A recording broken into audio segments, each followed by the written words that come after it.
time. Now, we've seen some progress overnight on international oil prices. This has been under pressure because of coronavirus, but it looks like a deal could be struck between Russia and Saudi Arabia. That's right, Annalise, and thanks for having me.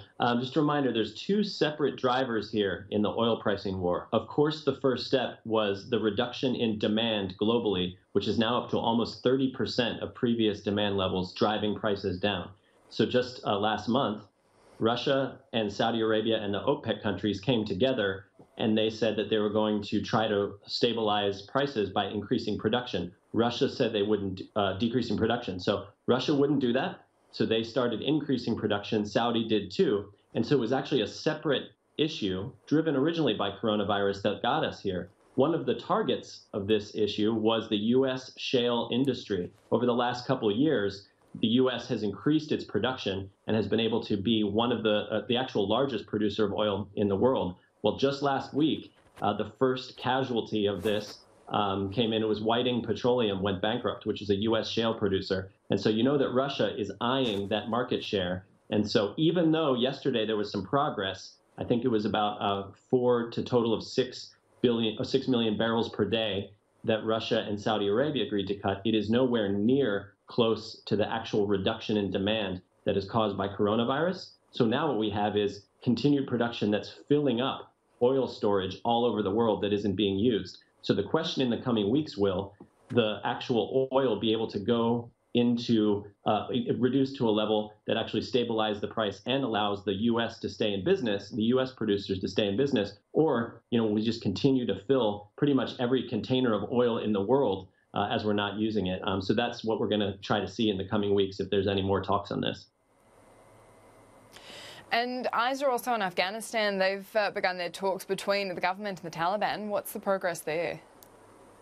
Right. So what happened this past week, the historic element was the Afghan government and the Taliban actually came together to talk. This is what the U.S. has been trying to get to happen for the last several years. And the Taliban did not recognize the Afghan government, so they would never meet with them. Well, in February, when the U.S. signed the agreement with the Taliban, they said that part of the condition for the U.S. withdrawing troops from Afghanistan was for Taliban to meet with the Afghan government. Well, it's not going well. Taliban pulled out of the talks this week because the first step was that there would be a prisoner swap of up to 5,000 prisoners between the Afghan government and Taliban. And immediately the Taliban said, we want 12 of our senior commanders released. And the Afghan government said that that would be a non-starter, that they're not going to release some of the senior people that actually planned attacks that killed Afghans. So Taliban walked. Well, today, the Afghan government released 100 prisoners sort of out of goodwill, and the Taliban recognized that that wasn't part of the agreement. So they backed away from the table. And of course, the U.S. has a lot of skin in the game because the success of those talks will determine whether the U.S. actually withdraws its troops from Afghanistan over the next year. Now, this is a pretty extraordinary story that the Chinese have recommenced their operations in the South China Sea. This is while the world's at grips with the coronavirus crisis, and there's been a clash with Vietnamese fishers.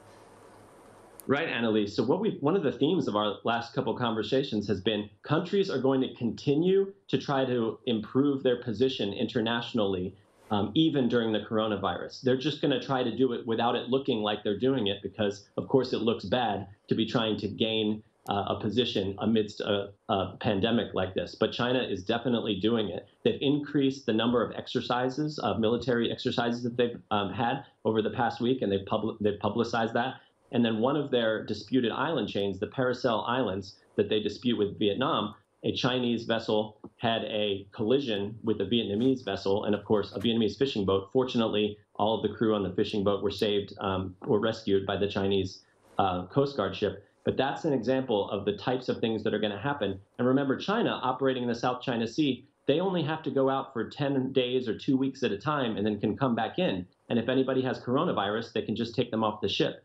When the U.S. comes to that region, they're coming for months at a time, and they rely on pulling into foreign ports for infrastructure. So it's a very different game that the U.S. plays in the South China Sea versus China. And unfortunately, China has the advantage in that position, in that case. So we're going to see a lot of messaging about how great China is at continuing operations while the U.S. isn't able to during the coronavirus.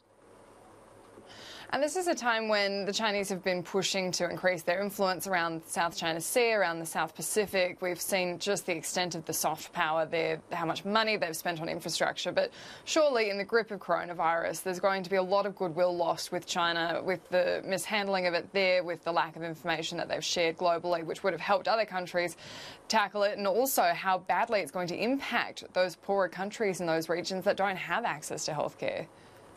Right, and Annalise, what you said is each country in this region. That is the chessboard that the U.S. and China are playing as they have this strategic competition. The U.S. pulled its aircraft carrier into Vietnam not long before the USS Theodore Roosevelt went to Guam to offload some of its sailors that had coronavirus. And the significance of that, I think it was only the second time a U.S. aircraft carrier has pulled into Vietnam in the last 25 years. So that was a big deal. But then at the same time, China has ramped up its conflict with Vietnam over the Paracel Islands. So it's playing hardball in one case and trying to remind Vietnam that China still has a lot of influence in the region, even while the U.S. has backed one of its assets out. That's exactly the kind of soft power game, as you said, that both sides are going to play.